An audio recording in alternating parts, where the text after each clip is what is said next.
Lindsay. Zane, I am here with Zane Griggs, and he is an expert in staying fit over 50 and also staying fit under 50 I was too. under 50 once, so I kind Yeah. of remember. It Yeah, was like, yeah, exactly. And so what do? We learn from our mistakes. a And lot. so I know there's a lot of things that we're going to touch on too of, maybe some of the challenges that you faced, even though, you were fit and healthy. There were some of the challenges from, a blood work level Yeah. that you encountered as you were 50. And so this is kind of some of the things that we'll talk about. So he shares some insights and advice to not only those after 50, and at any point you can start, right? You can start Absolutely. You today. better. No matter, Actually. yeah, no matter who you are. And also below 50 too, because it's really important to get that under your belt now, and the consistency aspect of it too, in order to sure. feel better after 50. For sure. And not only that, guess what?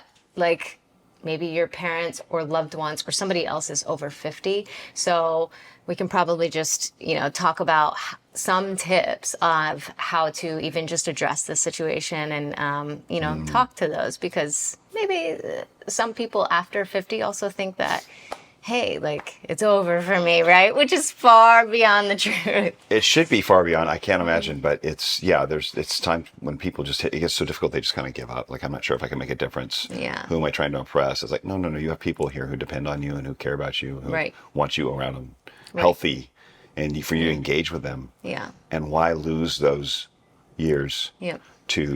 and be stuck somewhere that you don't want to be, or unable to engage with them because when it's completely avoidable. Right. And yeah, for those over 50, I think are looking for, support as well too, because they have families and they have kids and Careers. Careers, exactly. And so again, 50 is young. So I keep telling myself that. I know. Well, look at you. So Zane Griggs, tell me a little bit about who you are. Oh, For wow. those that don't know out there. So, first of all, he's an amazing man. I met him in Costa Rica at Yes. an animal-based gathering retreat. Yes. What is it, 2 years ago now? 2 years ago. A little Okay. over 2 years. Yeah. I feel like actually it was 3 years ago or something like that. But I think it was 22. wow, It was in all 22. right. Yeah. Time flies.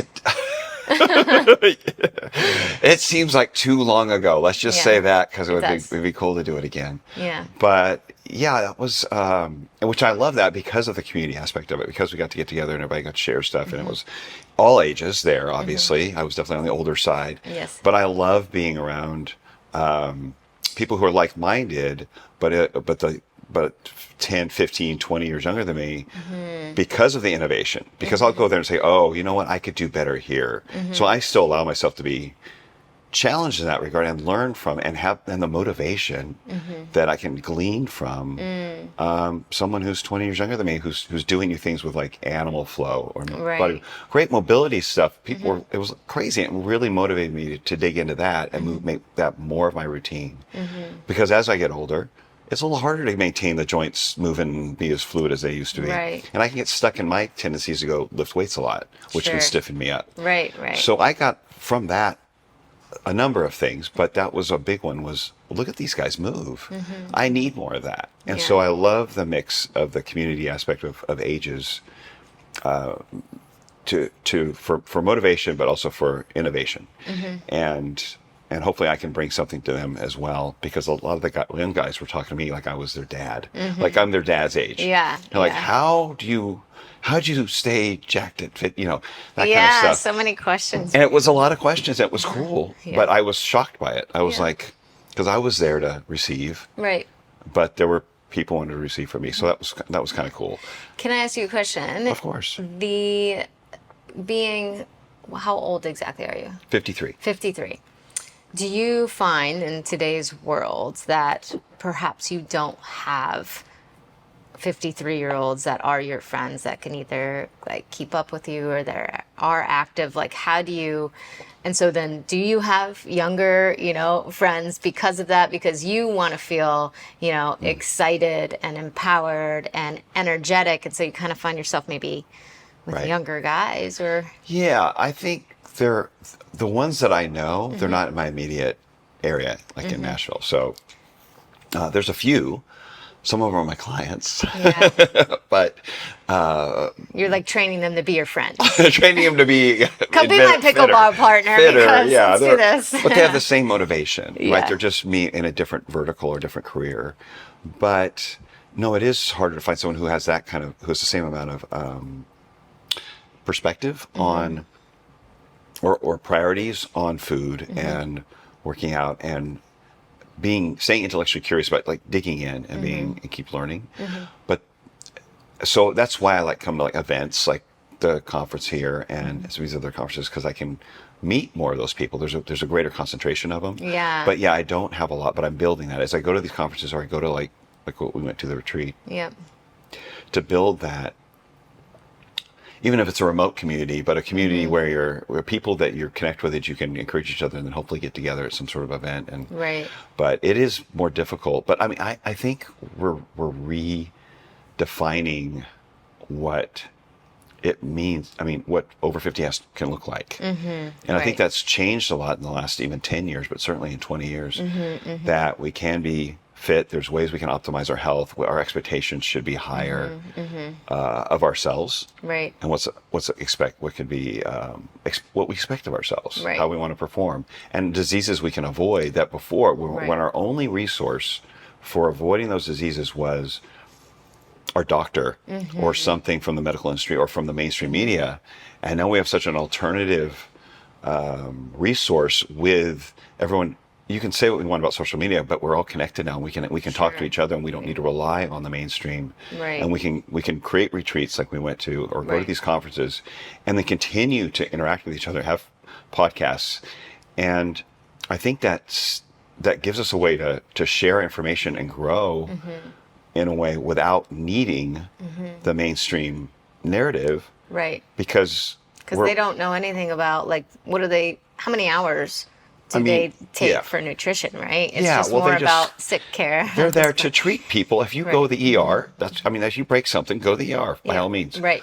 But to prevent disease, Right. that's not their industry, and that's not what they're trained to do. That's not what is paid for in that system. And so we've had to create that.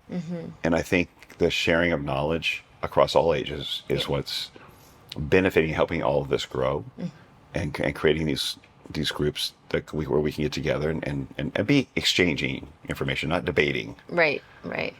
So you have a wealth of knowledge and you started taking care of yourself when you were younger, right? 20s, And yeah. so everybody has, it's almost evolving motivations at this point Yeah. too. So starting when we are younger, right? So we get to the under 50 stage where we are motivated, and like from personal experience too, it's like, okay, yeah, when I was younger, I'm a martial artist and gymnast, and so I was fueling for performance. So I was just making sure that I was fit and in shape, and via coaches at that time, helping instruct me to do these workouts or these fitness plans in order to optimize my performance in gymnastics and martial arts, right? So that was my motivation then. Then I shifted to, after competing season and just like the competing season of life, really, moving on to a more social happening, then I was in high school, maybe going into college. I was like, I want to look good in a bikini, regardless of the Right. motivation. There was Right. some sort of why there. And then I was diagnosed with celiac disease. So then the why then shifted to something not so much, visual, I guess, but more internal, right? How cellular health and blood health and just, optimizing that and energy. And, it was a more, as opposed to just physical looks, right? I definitely wanted to feel better and to have more and to feel like, just a revived vitality. So there was that aspect to it. Then afterwards, I kind of got that better. I felt great. And then I was like, all right, maybe I wanted a little bit more chiseled abs or something like that. Again, back to wanting to look great in a bikini again, So it's like, cool. Yeah, there's some of that. You can have both. Right. But then I noticed too, as I age, that motivation does change. And so one of the things that really struck me the other day about your talk the other day, who's at Hack Your Health in Austin, Texas here. And this is what are we talking now? This is end of May 2024. Yeah, June's 2nd now. It's crazy. It's flying by. Yeah. Was finding your why, right? And now I'm almost going to get emotional because you were emotional the other day about it, but it's like, it's really true. It's finding your why. Why do you want to show up every day? And so beyond just, those acute motivational factors, there's also just this overall why, and it doesn't have to be, again, a purpose or anything like that, but like deep down, I think we all just want to like feel good and do our best and show up for other people, be present, arrive. So what would you say to that kind of like when you were talking? It's like, well, if somebody wants to find their why, like how do they even start? How do they go about it? That's a good question. It's because as you get older, while you want to look good, and it is a flex as you get older. If you're 40 or 50 and you walk in a room and you're one of the more fit people in the room, there's a little bit of flex. There's some confidence that comes with that, and that's not a bad thing. It's not a trivial thing. It just may not be the thing that gets you out of bed every single day long term to do what you need to do, or that makes you keep it on your schedule when you've got all these other things pulling at you. And there's times when you have to, you learn to say no to certain things to make sure your health is in place, or when you go out to eat, you make the right choice, so it's those daily choices consistently over time that make the biggest difference, right? And so making those choices, and there needs to be some sort of internal motivation. I got it somehow in my 20s for longevity, but I don't expect everyone to have that same interest or curiosity about this area. They just want to be healthier, right? But so what are you being healthy for? What is it that makes you get up in the morning, that makes you keep going? What is your drive? That we need to see that our health is closely tied to wherever that is. If it's our career, if it's our family, your health is going to have a huge impact on your ability to make an impact in that area. And so if it starts with that, you need to tie, if it's your career, tie your income and your success in your career to your ability to keep performing, and use all that wisdom and the experience and the circle of influence you've created to this point in your life. If it's because you want to be around for grandkids or kids or whatever it is you've got going on, your responsibilities, they need you vital, right? They need you to show up. So sometimes we won't do it for ourselves, but we'll do it for somebody else, or we'll do it for something that really draws us, that makes us work hard. So can anybody at any age discover their why? So is it like 20 years old? I think so, 51? But I think it'll change. Be ready for it to change. That may not, what you do at 20 will not get you, not be the same at 50, because our lives change, our motivations change. And, so when you were 20, sorry, I interrupted you. Actually, no, you're fine. When I was 20, for some reason, it started off being, I think, college, and started modeling a little bit. And that was certainly, a factor was appearance. But I also had seen, as I mentioned at the talk, my uncles all suffer from cardiovascular disease. While I was in my 20s, I think 2 of them passed away while I was in my 20s. And one was debilitated by a stroke, completely just kind of ended his functional life. And my dad was not. It was his 3 older brothers, but he did not have those issues. He was always working out, and he was taking care of himself to some degree, what we knew in the 80s, right, with diet. And so that struck me to a point where I need to dig in and figure out, like, how do I avoid that? Because you're thinking, okay, heart disease is genetic, especially in the 80s and 90s. That was the whole thing. Oh, this is genetic. You can't avoid this. No. I didn't want to believe that. Right. So I didn't know anything about epigenetics at the time, but I just started reading and experimenting, and it was cool. And I'd never put that kind of interest in my health before, but I was around enough people. I spent some time at Miami Beach at the time, which was kind of a healthy kind of community. I had a good friend who was vegetarian, and so and really took care of himself, did a lot of yoga, working on the beach, all that kind of stuff. So it was a level of combination of influence and but a desire to stay healthy. And I just enjoyed experimenting. And when I'd see a trainer, I'd ask him a bunch of questions. And so I realized I had this innate curiosity about it. but again, I don't expect everyone else to have that same drive. But I just looked into the future based on what my closest relatives had going on, and said I didn't want that future for me. That was not going to be me. So I just started digging in and reading as much as I could find. Okay. And so I was a vegetarian for 3.5 years. I did 7-day juice fasts with enemas and all that kind of stuff. I mean, just crazy, what you would think crazy, especially in the 90s, would be just odd stuff. But it was just me trying to learn. Right. And I think hopefully continue that curiosity. There's times when I get stuck in things, as you heard. I get stuck in a rut of thinking, oh, this is a good thing, until I realize it isn't. Right. But then I just pivot. It's okay to be wrong. Yeah. And I don't think we need to be afraid of being wrong about something, because when you're wrong, it's not like school where we're like punished for being wrong. Instead of realizing that's a learning experience. Right. You aren't wrong. You learned something, hopefully. Yeah. And I think even those that are watching and that want to almost do a veggie fast, try it, right? Like if they haven't before. Yeah. Go for it. Or, maybe because we're very much animal based, and so we're in alignment of this way of eating as it fuels, just vitality. Yes. We are definitely advocates of having people do the experiments themselves, because at the end of the day, we're not going to eat exactly like each other. I mean, one, because we're obviously different, but as well as from an individual standpoint and intuitively speaking, and what works and fits in my lifestyle. And I know you talk about that often too. So if we were to talk about, okay, let's move on to the physical now. Okay. So how can people really just start to get into that consistency, right? Something that we do, that we should prioritize, is the consistency, because that is probably number one, the best thing that you can do for your health over 50 and even under 50 too as well, right? Start working out. Yeah. Yeah.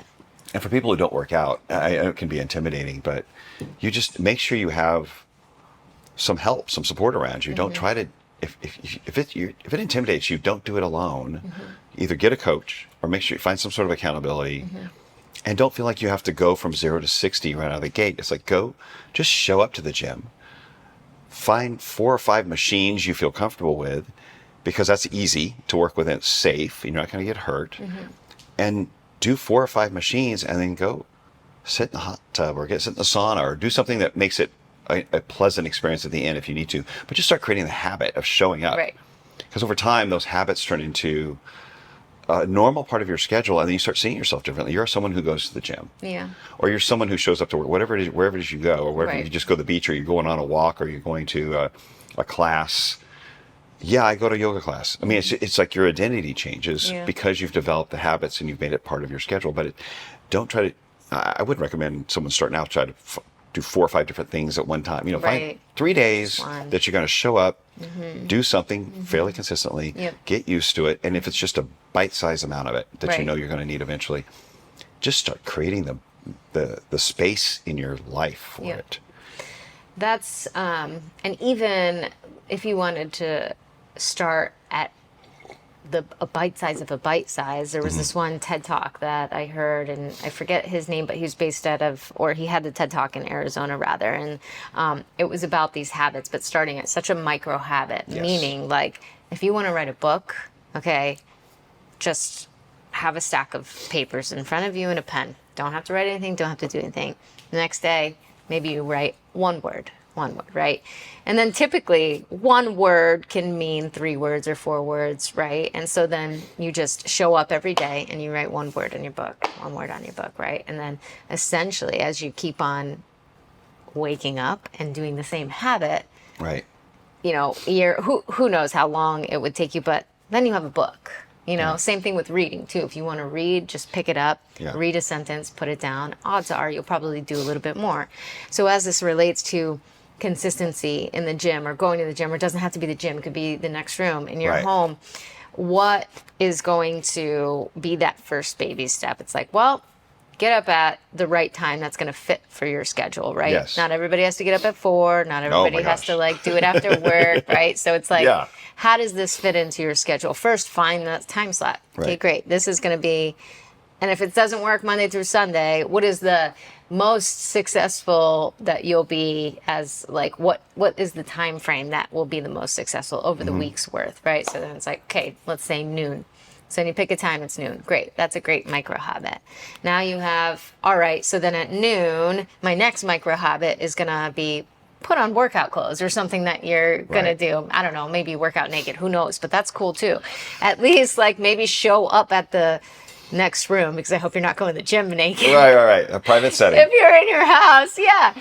Then you do that, right? And if that's motivating, yeah. you know, but yes, you make space for it in your life. Right. That's the easiest space you can make for it to make the habit. Yeah. And just keep showing up. Right. Make it as easy a habit as you can be. Right. Until it becomes normal. Okay. for So you. yeah, so consistency, or so creating the habit is actually kind of the first Yeah. number one thing you can do. Once again, after 50, like it is not too late. And my mom is a great example of that, actually, because about 3 years ago or so, her and I worked together and started doing the animal-based diet. I started 4 years ago, my journey. And so 3 years ago, we worked with her, considering like the year's time that I was doing it. And I was successful in just optimizing my health. I mean, granted, I was in my 30s, but I think that, it was something that she wanted to try because I was successful at it. It's like, great, and then I think she was 57, 58, something like that.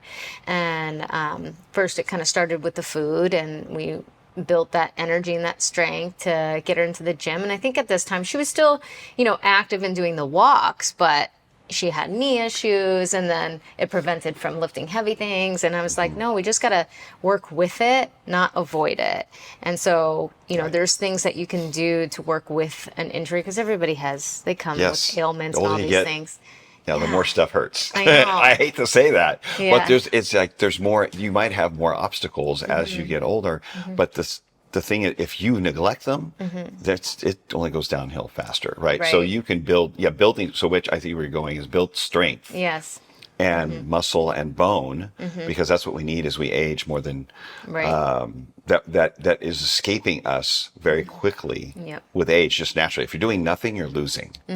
Right. Right? Hormone levels are going down. You're just naturally losing muscle mass and bone mass. And so I would definitely make that a priority of some sort of strength training that helps hold on to that muscle mass, bone mass, strength, and then work on being mobile enough to get off the floor.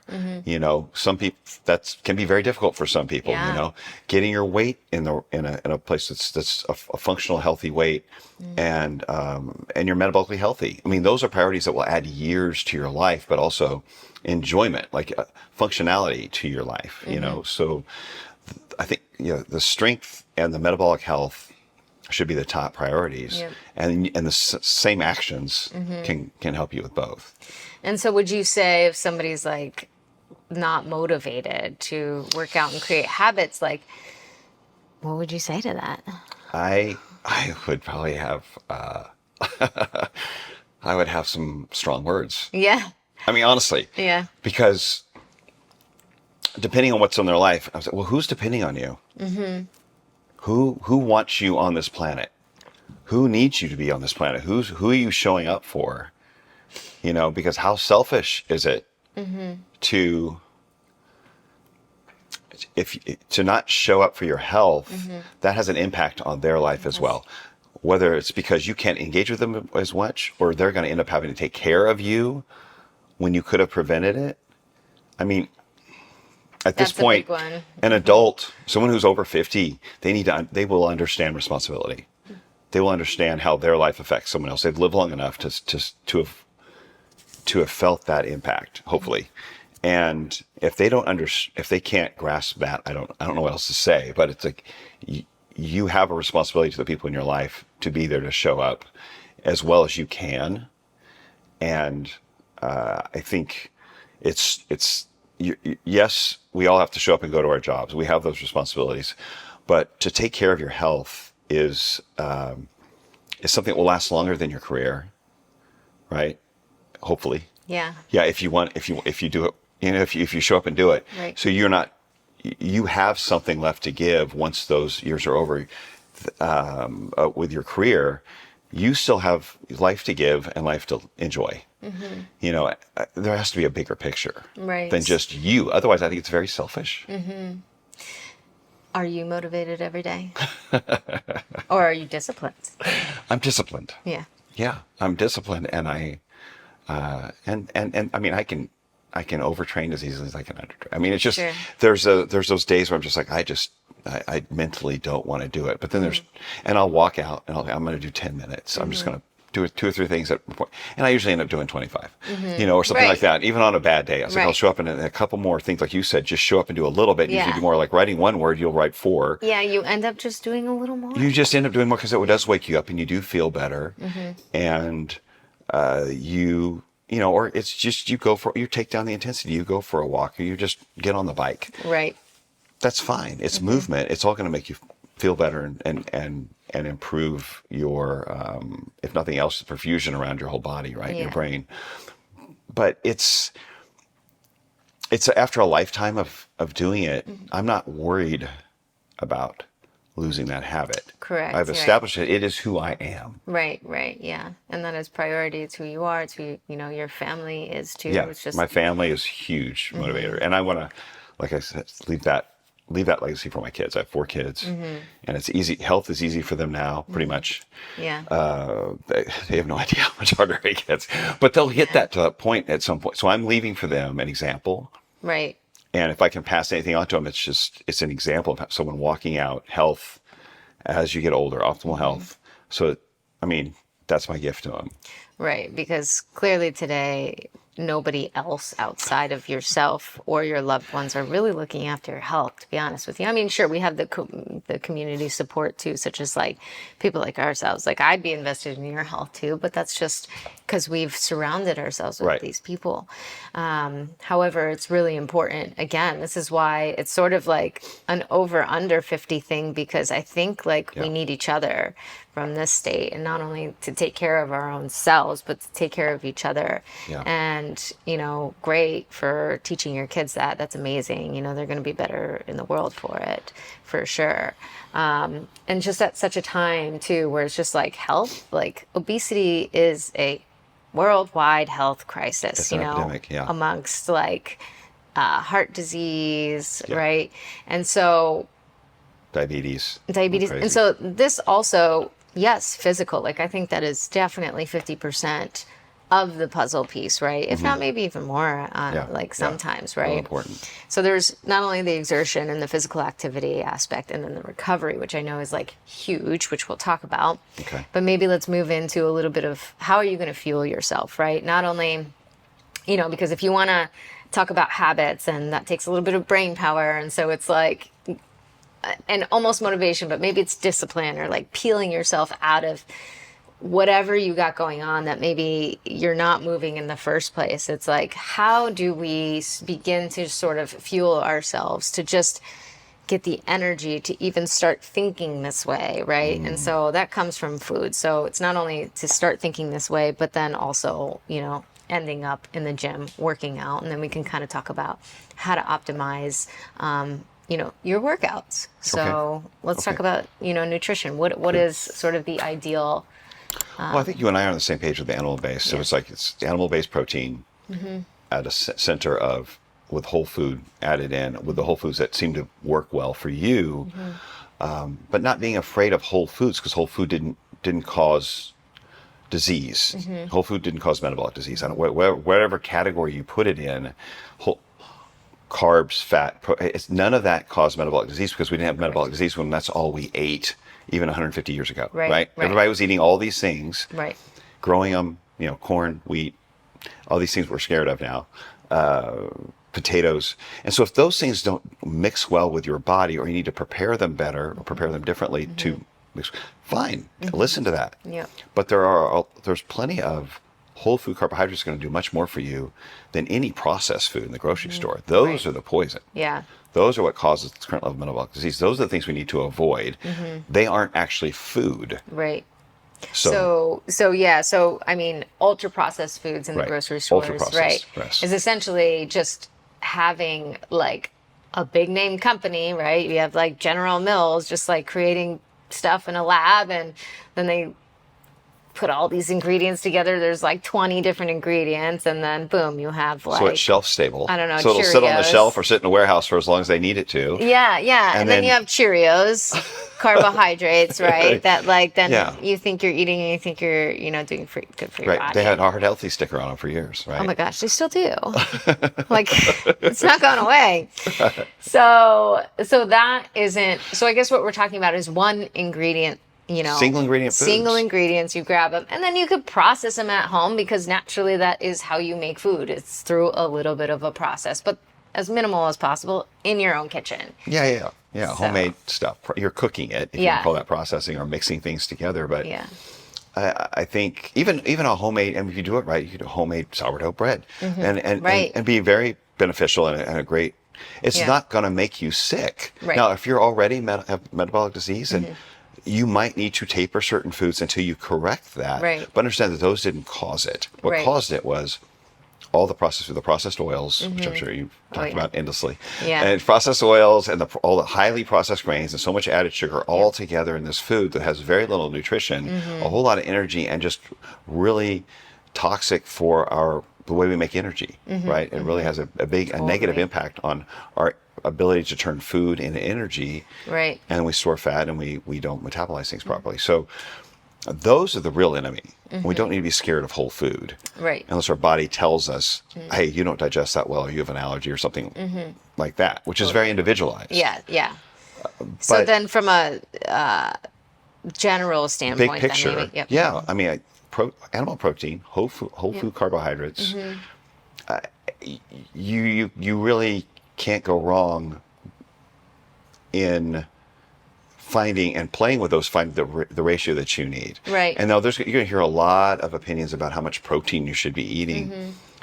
And I think the government recommended amount is not enough. I think most of us can agree on that. Sure, And then some people will absolutely. say, okay, 60-70% of your body weight in protein is enough. Or others will say 80 to 100% of your weight, your ideal weight in grams of protein is ideal.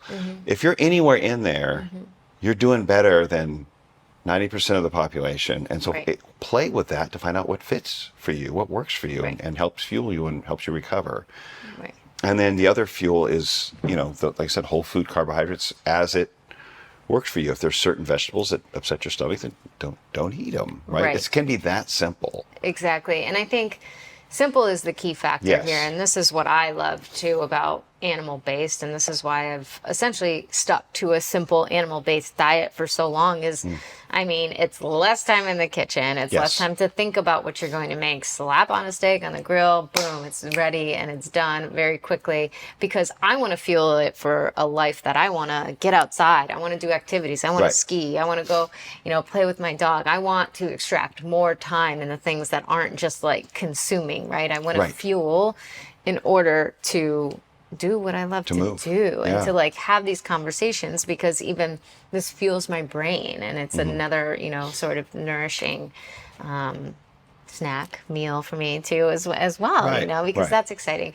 So if we are at a super basic level and it's like, well, I don't know what works for me. Like literally I have no idea. So I think you can even start out as like simple as a carnivore diet, because that is super eliminating, where it's just like you got meats, prioritizing meats for sure, about maybe 1 gram of protein per pound of body weight. I think that's a good target. Okay.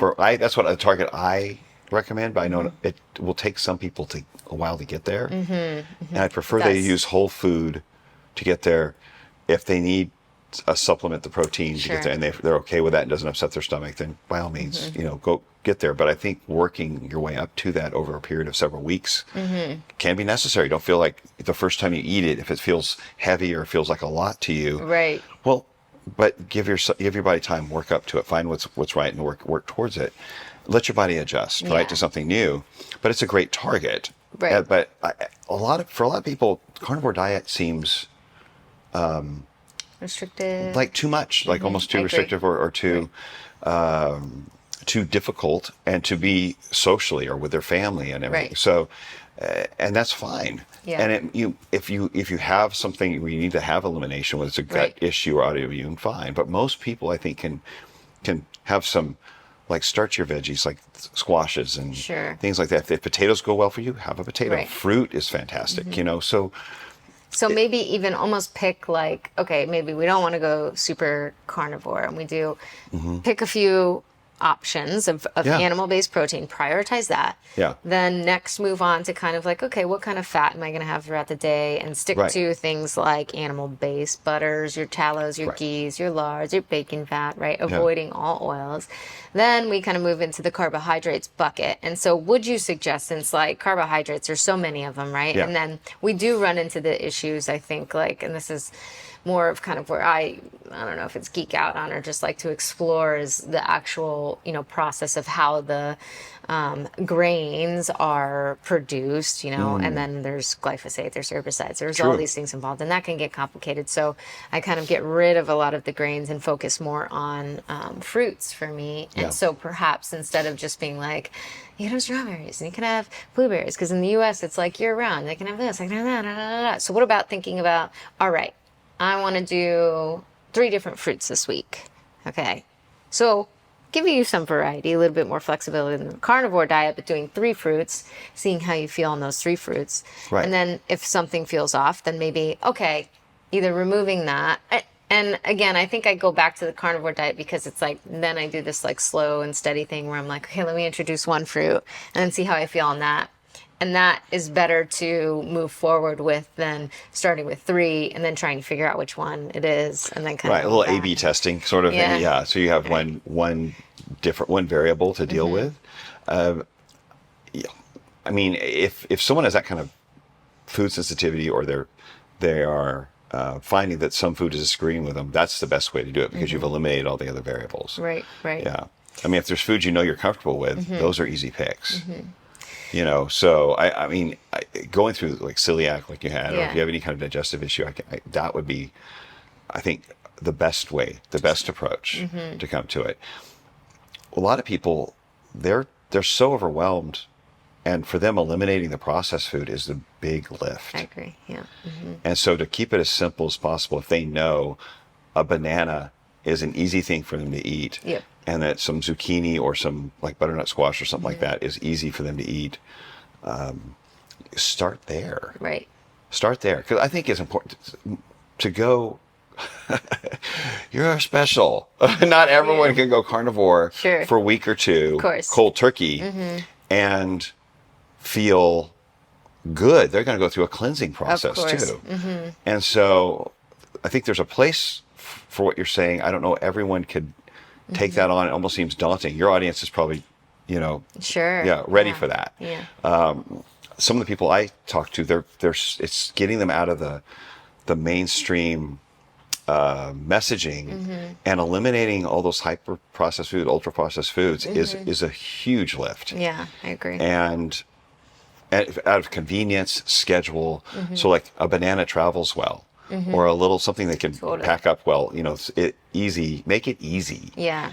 And not too complex, and start with foods that will give them the energy they need to get through their busy day or get Right. through their workout, Right. that they know are safe foods. Right. And as long as if you can just say, okay, that's got one ingredient, that's got one ingredient, that's got one ingredient, and get some protein and carb in there. If you need some butter, your potato, by all means, use butter, Right. If you want Right. something on a salad, pick an ideal, don't use some grocery store salad dressing that's full of canola or soybean Right, oil. right. Make it yourself. Get a high quality olive oil and use that Right. in your salad. Extra virgin, high quality olive Yeah, oil. it should Make sure burn to the back of your harvest- throat. Yeah. No, many Americans do not know what real olive oil tastes like. And I didn't know really until I was actually in Greece, in the production facility after, going to the olive grove and learning all about that, and just like learning so much about olive oil. It was just like, wow, mind blowing. Because I had stayed away from it. Actually, when I went animal based, I was like, no, I don't want olive oil, just because, there's a lot of counterfeit oils out there. Or and you just don't know. diluted. Or diluted, or just, you're not, Yeah. like, it's deceitful to It the is. consumer. And so it's like, yeah, sure, then it comes at a cost, whatever. So once I tasted real olive oil, and then also how they do have unique benefits than that of animal-based fats. I like to fold that in and include it. And plus, sometimes summertime, like lighter, Right. salads, like a mozzarella, like a cold mozzarella and like, cucumber maybe or something like that. But Yeah. also like with fish, like it's really nice. So beyond, okay, just all right, so we need to find a purpose. We want our why, right? Right. We kind of talked a little bit about that. Then we talked about, motivation and how to start with like little micro habits and lead up to that. And then it's like, okay, well, we got to fuel, to kind of get that energy to do that and to show up for ourselves. So these are ways that we can simplify our Right. fuel source, right? At least to set us up right. Now, let's talk about how to optimize. Okay, now, great. I'm showing up, I'm working out. Now, how do I get guns like this guy, Or after 50, we'll talk about first, and then we'll talk about kind of, maybe if there is a little bit of a difference under 50, or and so on. And Well, I think there's there's a lot of, if you're talking about specifically working out, there's Yes. a lot of misinformation out there, and a lot of it comes from the bro science and the gyms and what people will read that are written by some writer who probably has never lifted a weight in his life in some of these Sure. magazines, believe it or not. Yeah. So there's a lot of misinformation out there. You want to get specifics with how to build muscle? Is that what you're saying? yeah, I guess like do it in a very like bite-sized way. Okay. Not nothing too geeky. I know, There's I a get time and a geeky. place for that for sure. I know you can't. Yeah.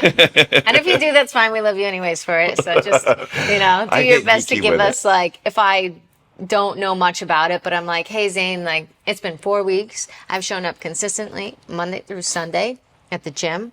I feel like I am getting stronger. I feel like I am doing this, but now what should I focus on in month 2 now? Because my goals are to build a little bit more muscle, or maybe just do like some form of a recomp, which is essentially like a little less fat, a little bit more muscle. Right. What would you tell me? Well, so with strength training, it's very important to stimulate muscle or protein addition to those fibers, which is really creates growth. We're after what's called, I get a little geeky, mechanical Do it. tension. So basically, you want to take your set as close to failure as you can get within 1 or 2 reps of that last rep. Okay. It's not about the burn, okay? It's not about building up to feel that burning sensation. So if you're doing really high reps and you're feeling the burn, but you think you could do more reps, maybe you need to go a little heavier so you have less burn and you can focus more on strength. And so focus on, especially as we get older, we need more strength stimulus. It's a lot harder to recover from things. We don't recover from any kind of stress as quickly. So eliminating unnecessary stress, or what I would call junk volume. So doing unnecessary amount of lifting. 1 or 2 sets of an exercise that you've done close to failure is enough to stimulate growth, but you're not going to create more failure than you really, or more inflammation or fatigue than you really need to recover from. So 1 or 2 sets of a muscle group, like say a pushing exercise or a row or some kind of pulling exercise, is enough if you've done it to, within 1 or 2 reps to failure. Do it, those 1 or 2 sets, move on to the next muscle group. It's enough to stimulate growth. We don't need multiple 10, 15, 20 sets of these, like you'll see a lot of these influencers say on social media. And I'm not trying to dog them because they're influencers, and they may be doing that, but they also may be taking something else that allows them to recover from it, Right. that you're not going to want to take. Right. And so we have to let our bodies heal. And that's why, like in the talk, I referenced the old school bodybuilders before, we had steroids on the scene, is they did very simple full body workouts 3 days a week, 1 or 2 sets per muscle group. And they were like the bodybuilder guys of the time, the ones they recruited for movies to play Tarzan and superheroes and stuff like that. Yeah. And so that's would be fantastic for most people to accomplish, to have that kind of strong muscles and bones with a nice look to them, Yeah. with a very simple workout that might Right. take you could do 30 minutes, you could do 40, whatever and it it is. fits into lives more today than it did back then. Like we're busier now than Well, we've exactly. ever been. It's So, far more efficient. right. And I think that even with my animal-based eating, and I mean, I'm sure like you know too, not only did that simplify, so you have that simplify, but also I am working out. I don't want to say working out less. I am, my time in the gym Yes. isn't 2 hours anymore. Right. Now it's like, it's actually like 30 to 40 minutes of actually like focused lifting. Yes. And I feel stronger. I mean, I think again, it has to do with that combination of fuel as well as being intentional during physical training. And I think the theme here, sort of this weekend for me, was like density. It's like simplification and density. And so it's Yeah. like we have nutrient dense food, so you don't eat as much. Actually, the quantity isn't there. I mean, you see people just eating chip bags and chip bags and chip bags and chip bags, and it's like they're malnourished. Yes. And, sometimes those fit the bill of people who are a little bit obese or overweight, whereas I just have like a protein, burger that's just jam packed 30 G's of protein. That's dense. I'm Yes. nourished. And then same thing with fitness and exercise. It's like you take one exercise and you just like hyper focus on just the simple movement to Yes. failure, like you said, and that just makes that workout super dense and effective, more Right. effective than Right. this overtraining. Right. You're getting the what you need to stimulate growth, and then you move on. Right. Oh, And so this works for people after 50, correct? this too? works And better under? because you have less you have to recover from, in that you're not overdoing it, you're not creating more inflammation or metabolic fatigue than you actually need, because that can interfere with your recovery. Right. Over, which can go for 2 or 3, 4 days at times before that inflammation comes down. And so we don't need to keep compounding that with unnecessary amount of work. Plus we're all, like you said, short on time. Right. So yes, it's more dense, it's more direct and to the point. Let's get done what we need to get done and then move on. And then we have the rest of our time, which is very precious, Right. spent on things that are also productive and dense. Yep. So absolutely the 30, 40-minute window is kind of my sweet spot as well. Yeah, I agree. Okay, so we've got the really simple tip of, how to kind of go to failure in your workouts, making those workouts super dense. So really quickly, what would you feel your body before or after, really quick, to also maximize that 30 and 40 minutes? And again, is it the same above 50 and under 50 as well too, individual? What do I you think the food stays the same unless your body tells you, hey, we don't digest that food so much anymore. So always pay attention to those kind of things. You start having a reaction to a food over time. Okay, maybe you ate too much of it. Whatever it is, pay attention.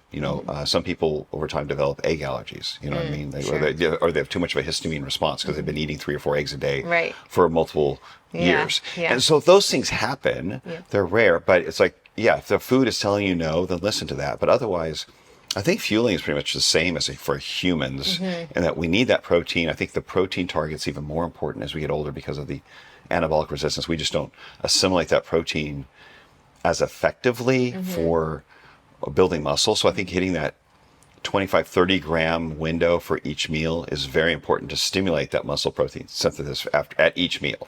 But for workouts, I do a little protein and carbs, ideally a couple hours before. If you don't have a couple hours before, get something. I mean, I know I'm not a big supplement person, but if you can get some small amount, if it's a dairy protein, like a Cottage cheese, something easy to digest that it takes 45 minutes to digest, with Right. some fruit like a banana, something like that.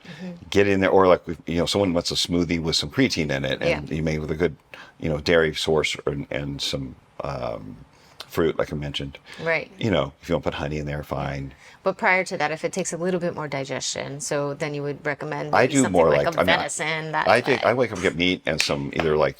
I'm okay with potatoes. Now I know not everyone eats potatoes, or fruit, and then very similar meal after. But I mean, a balance of them. I think we And then don't need to be scared of it. afterwards, does it depend? Is the timing? Because I like protein within synthesis- an hour after I work Sure. out for a quicker recovery. It just makes me pick my energy back up so I can go on the rest of my day.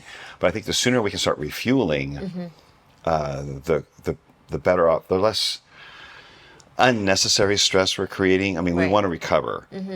We're not trying to work muscles and starve them. We want to work muscles and fuel them to grow and be more effective. And so if you think about the way they fuel athletes, and not that we're going to be doing 3-4 hours of workout, but it's enough time to digest the food, get so it's not in their stomach. Right. But then after a workout, they're immediately fueling, and they're almost fueling them. If they've done a 3 hour workout, they're fueling them every hour after that, because it takes that immediacy, but also some time to really refuel muscles for the next time you're going to work out. But the thing is, it's not just about your muscles and your workout. Your whole body is using energy all the time. Right. Your brain burns about 6 grams an hour of glucose, okay?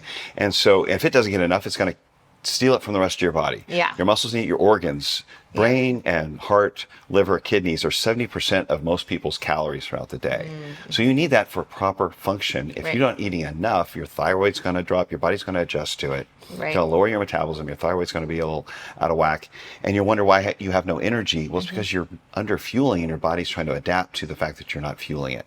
Right. So I think the fear of food, because we're afraid of being fat or what, it has been, it's like we've created this unnecessary fear of food because we're eating the wrong food. Yeah. And we've been toxifying ourselves. Exactly. But if we really come back to embracing energy with movement, and we fuel ourselves, as long as you're fit and metabolically healthy, fuel yourself like an athlete that's appropriate for the amount of time you're putting in. Right. You're going to move like one. You're going to feel more like one. You're going to have more energy.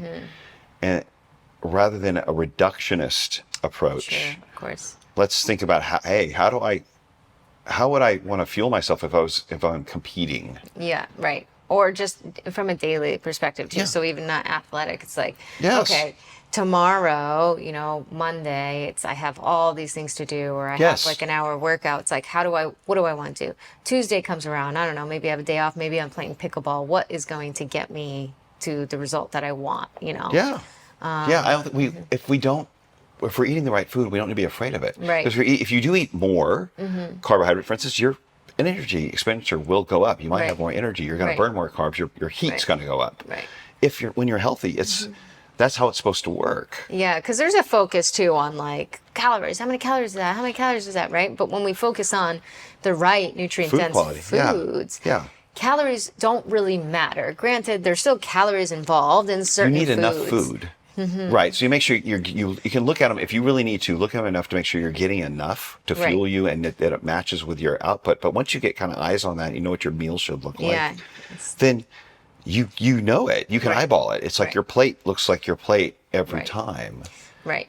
And it can be that simple. Yeah, and something else to add to for fueling for performance as well. Sometimes, like, again, let's say you're one of those where it's like, I can't possibly eat before I work out, and the best time to do it is just like when I wake up and go. Sometimes even like a little bit of honey is actually really good too, because like even if you're 15 minutes, like, or during it, honestly, like honey or even some little bit of watermelon, like, really helps during it, and like you don't have any, sort of digestive sort of issues. That'll fuel, I think. I was a big intermittent faster for a long time, but I think with women in particular, it's probably not, a fasted workout's probably not your best for most women. Sure. Especially prior to menopause, if you have hormone fluctuations, someone's trying to maintain some level, so trying to maintain fertility especially. But I think it's just a response of hormones with women because of the fluctuating hormones that are there to create another human, basically. And so the response to an under-fueled, over energy exertion without the fuel being there, when the response is almost rebound. When you do start eating, there's this the higher cortisol level, so higher stress response, and a response. Let's retain some of this as fat, right? So there's this rebound where your bodies are going to try to hold on to more fat in case that happens again, because your bodies don't function well in an energy-deprived state. Right.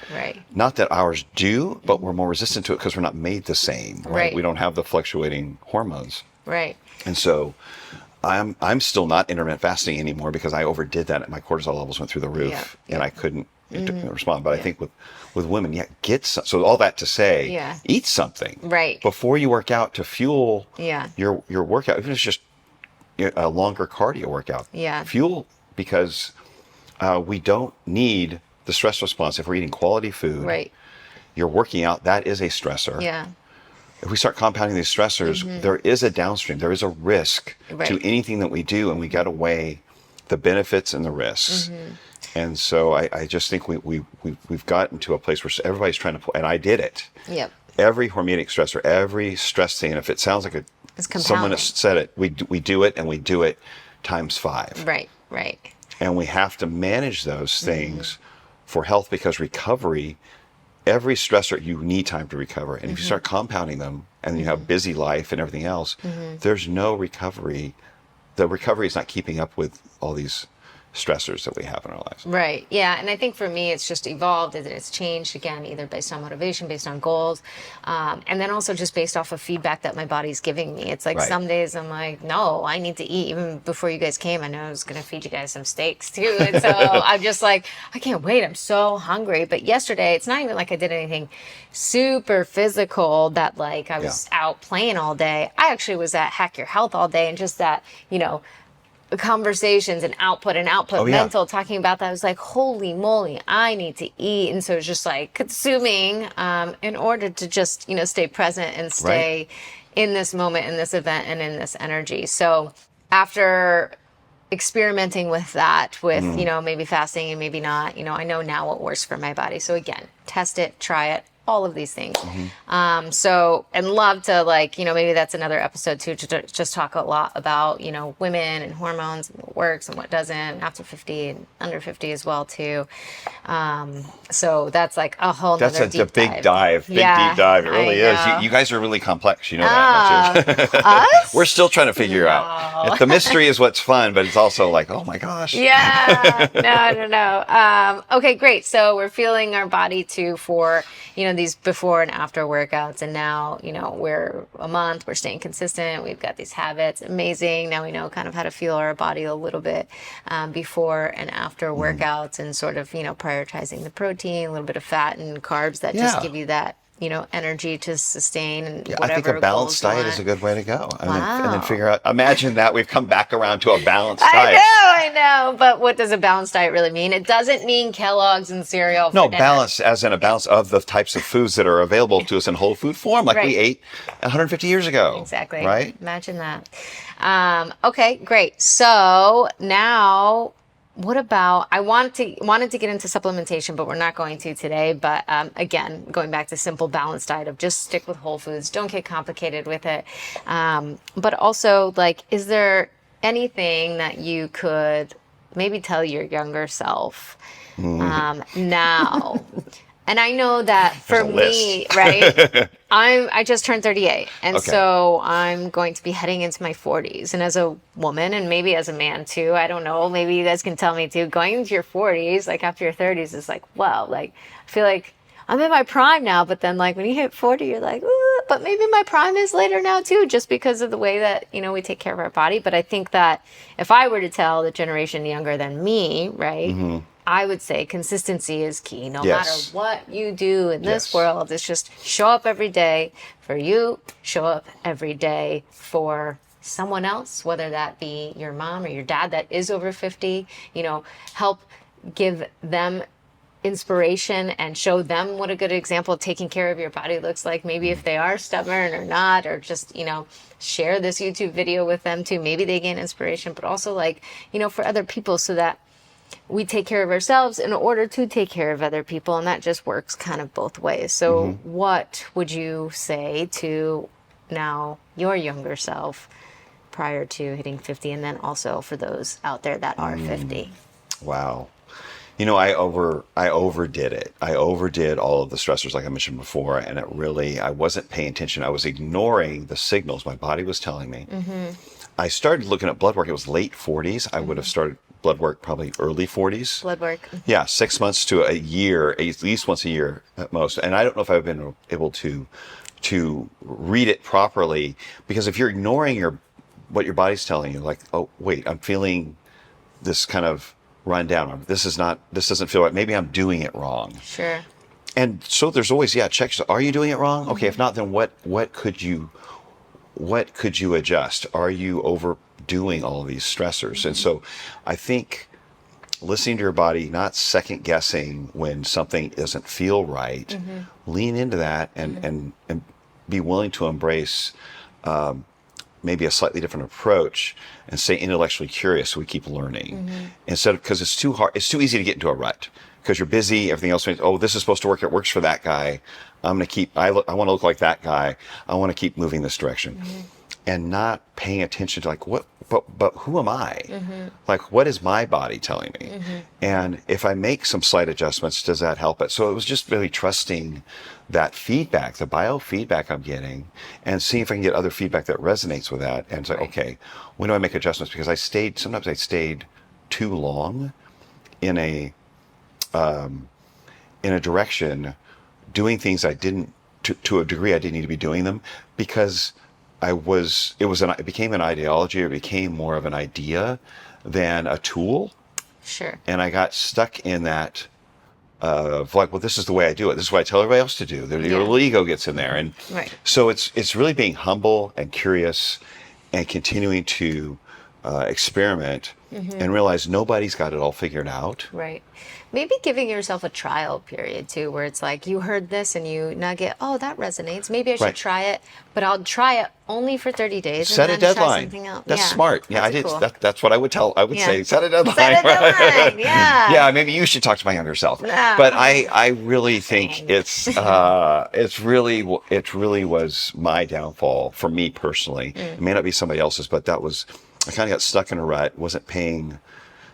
Which we can get busy, but it became more of an ideology or a concept than actually a tool, where my health should be more of the priority than trying to fit me into this mold of this is how we do things. Right.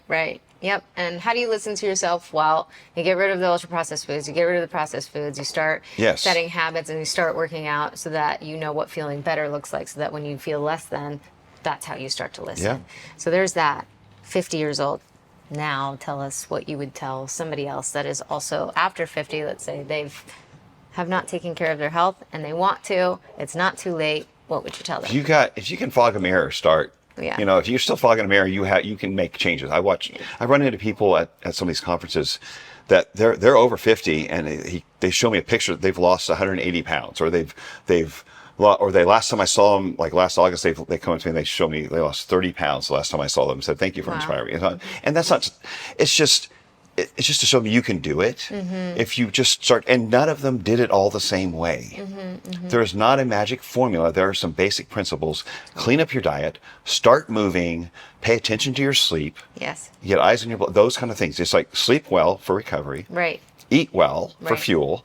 And move so that your body's like, oh yeah, we remember this. We have lean tissue. We have, some strong bones. We can move now. Yeah. It can be that simple. Right. It really can't, but it's the consistency over time. You could be a little off. It doesn't have to be perfect. But if you're consistent over time, you're going to make progress. 60, 70, doesn't matter. Right. I would focus not on the end game. It's nice to have long-term goals, but it's also really nice to have daily goals. Like, I just want to wake up and get to the gym today. That's my goal. And the goal is in the habit. The goal is not say, I want to lose 200 pounds. I mean, you can have that, but your goals that will get you there are the ones that make you, I have a goal to show up for myself, to do something physical. Correct. 3 times this week. Right. I have a goal to eat well, with whole food and eliminate any kind of processed food to, let's say, 10% of my diet, whatever it is. The action steps are the goals. Right. Absolutely. You're 100% dead on that. Yeah, awesome. Yeah, and the action steps too, and then, how to get motivated to do those. And one way is to follow my friend Zane Griggs here. Well, thank you, you do have a lot of inspirational stuff, not only for people after 50, but like I aspire to just like be as strong as you, female. I We're still human. as a human, We're human. I look up to you too as well, because you're wiser and you have the experience, and so you're strong. I've made more mistakes than you. Yeah, I've lived long enough to make more mistakes. But that's actually who we learn from. So that's what I mean. The people that do make the mistakes, but that still come out looking great, That's why I say don't be afraid to experiment. It's like as long as you're consistent over time. So I think you're inspiring a lot of people as well. But I appreciate that. I just this is my thing. Right? This is my strong suit. I'm not great at a lot of things, but this is something I figured out I was somehow motivated for. So I'm happy about that, but I look back and I see all the mistakes I made and I realize it's not magic. This is just consistency and the very basics we've been talking about. It's that simple, right? And people can do that. And Yeah. I'm not I'm not an alien. Yeah. I've just been doing things long enough that I had the long-term results of it that now I'm on cruising speed because it's part of who I am. And I think Right. anybody can create that Right. where they do the habits long enough, like I said before, Right. it becomes your identity. And then it becomes easier to. You would never go back. Exactly. Once you feel that good, it's you'll almost never harder go to back. go back, right? Yeah. So where can we find you, Zane? Pretty active on Instagram as Zane Griggs Fitness. Okay. And YouTube is just Zane Griggs is the handle. But if you want to just, whatever social media you like, Yeah. they're listed on my website, zanegriggs.com. Awesome. Yeah, Cool. zanegriggs.com. Yeah. And I will put the links down below too. You can find him there. Thank you. And yeah, thanks so much for coming and this was a little Oh, I bit of a love it. spontaneous interview. Yeah. And I know you're sweating back there because Glad he we has can to make do a it. flight. Glad we can do it. No, that's why I love coming to Austin for that, to connect with people I don't get to see as often anymore. I know. And so, no, I love it. I appreciate it so Okay, much. cool. Thanks so much. Zane Griggs, everyone. Thanks for joining us. Bye. Bye.